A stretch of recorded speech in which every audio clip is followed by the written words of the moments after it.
जीवन में समय के महत्व की कहानी। हर कोई यह जरूर सोचता है कि आखिर जीवन क्या है।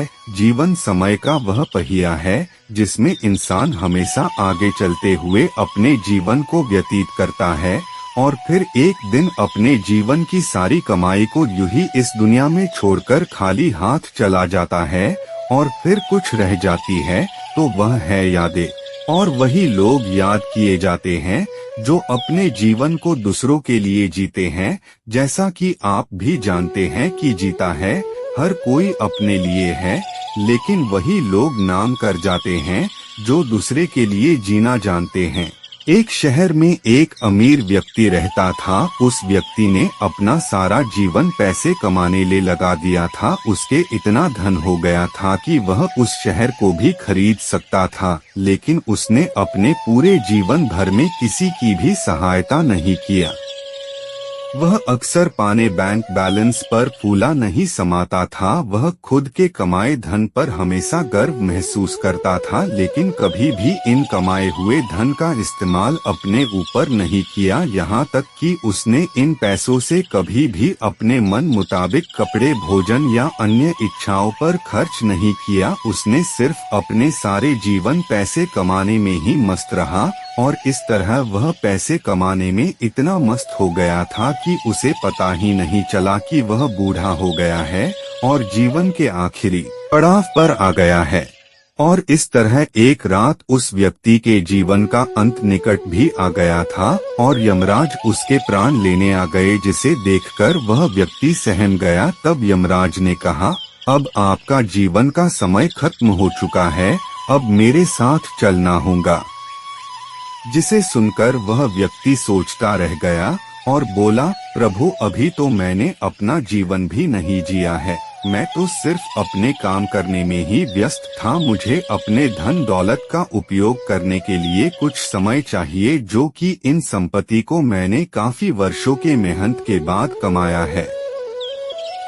फिर यमराज ने कहा, नहीं, मैं तुम्हें और समय नहीं दे सकता हूँ। जीवन का समय निश्चित है जो कि बढ़ाई नहीं जा सकती है।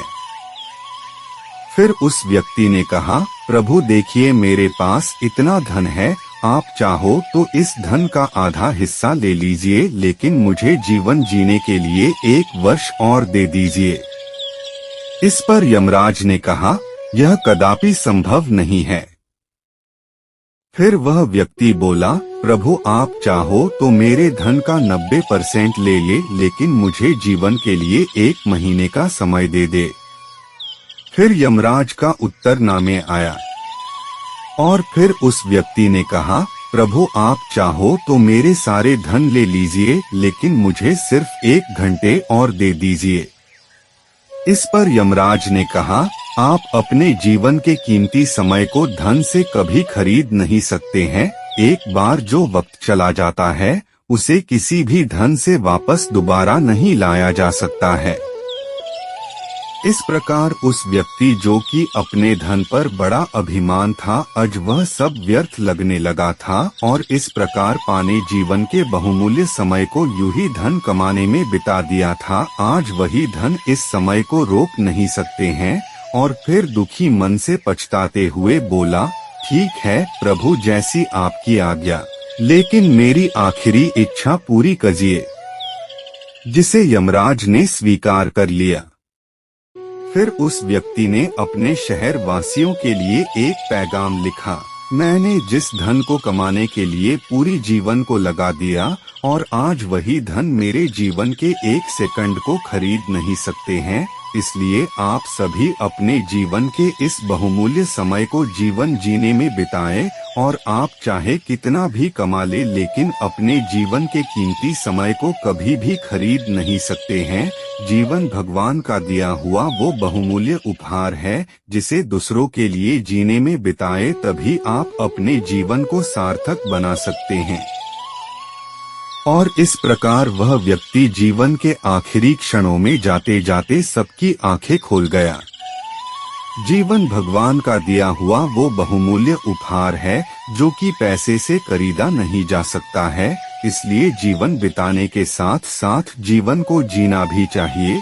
कल क्या होगा किसी को पता नहीं, लेकिन आज जो हो रहा है उसे तो अच्छी तरह से जी सकते हैं।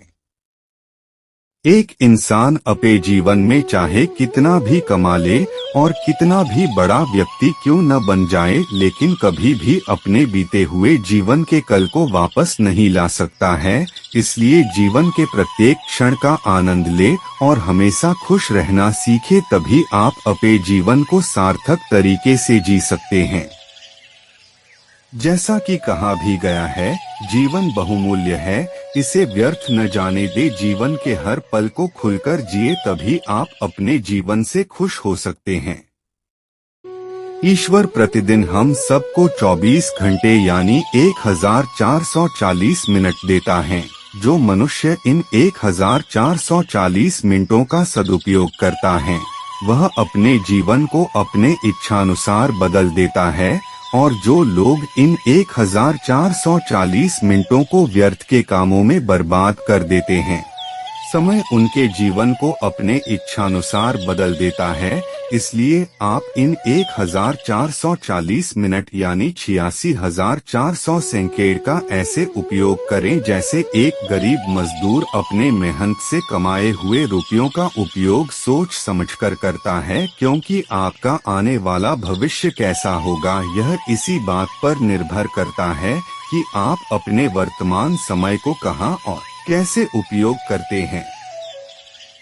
इस कहानी के द्वारा आपने समस्त संसार में व्याप्त मनुष्य जाति, जो कि एक नश्वर शरीर की प्रत्यक्ष मूर्त है, जिसमें ज्ञान, समझ, बुद्धि, शक्ति एवं सोचने की क्षमता अन्य प्राणियों की तुलना में अधिक है, किंतु हम मनुष्य यह कदापि नहीं समझ पाए कि जीवन में सच्चा सुख और सच्ची प्रसन्नता केवल तभी प्राप्त होती है जब हम केवल स्वयं के नहीं अपितु हमसे जुड़े हर मनुष्य, मूक जीव जंतु की सहायता करने से ही प्राप्त होती है।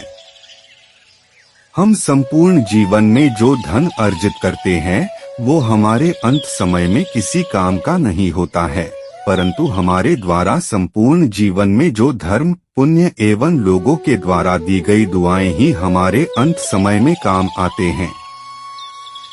धन्यवाद।